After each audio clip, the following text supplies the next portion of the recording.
And we want to bring in from Kyiv, Ukraine, Dr. Jeyson J. Smart, special correspondent with the Kyiv Post. Thank you so much for being here and welcome to Kappa Review. So you've had a front row seat to the president's visit to Ukraine. Talk to us about how important this visit was to Ukrainians, but also how symbolic this trip was to President Putin in Russia.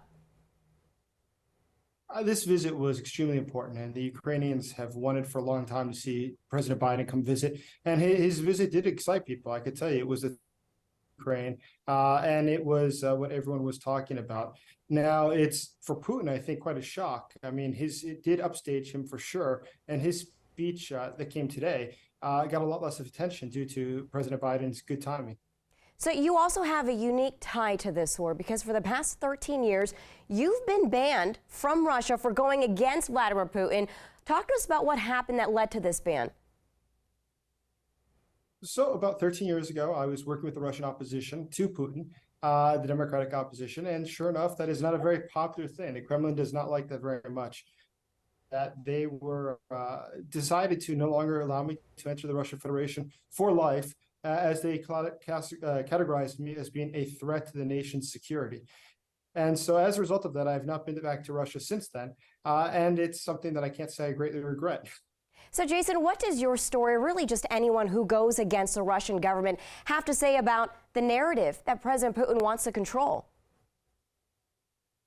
Well, the fact of the matter is that Vladimir Putin is weak. If he was strong, he would not be afraid of a democracy. If he was strong, he would not be afraid of those who oppose him. But in fact, he is extremely scared of them. And the way that he demonstrates that is by putting his opponents in prison, forcing them to flee the country, or by banning foreigners from entering the country, banning the foreign press from Russia. And the reason simply because he is scared of the truth and he's scared of his own people. So speaking of weakness, what are you hearing about Putin's health? Because there has been speculation that he's actually really sick. So is this something that Russia is prepared for if he dies?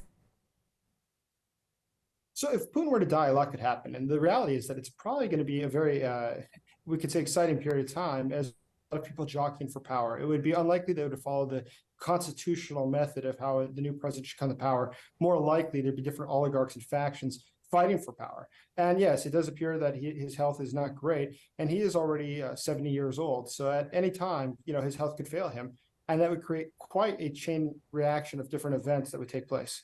So, okay, how concerned should we be then about his successor? I think that if we're talking in the grand scheme, I think the successor is probably not something I'd worry too much about. The fact is, we've seen that Putin himself is engaged in international terrorism. So it can't get much worse than this. And the reality is that his successor is unlikely to be driven by ideology. He's much more likely in gaining more wealth, gaining more power, and for his own ego. It's going to be less motivated by Putin's ideology, which is one of expansion and has, as we've seen, destabilized plenty of countries around the world. And Jeyson, you've actually worked with the presidential campaigns of Senator John McCain and Senator Ted Cruz. Can you talk to us about your serving as a political advisor in Ukraine? Why did you choose Ukraine to stay in an area that has just so much conflict and so dangerous? Well, Ukraine's a country I know really well. I've been going back to Ukraine since I was probably 19 years old. So it's a country I've spent my entire adult life going to. And it's a country that I studied. I have my master's, my PhD, my bachelor's, all relate back to Russian, post-Soviet politics. And so that is an area that I study, and it's been a fantastic place. Ukraine is a wonderful country. And after this war was over, I hope you come and visit. It's a great place to be. So what do you think needs to happen then to finally stop the atrocities, to stop the war in Ukraine? The key for Ukraine at this point is to receive long-range weapons. If it has the ability to have something like ATACMS or the other weapons that allow it to shoot from a longer distance, it will be able to protect a lot of Ukrainian lives, and this war will conclude sooner. The more armed Ukraine is, this war will end. All right, Dr. Jeyson J. Smart in Kyiv, Ukraine. Thank you so much for joining us on Kappa Review and for your time. Thank you so much.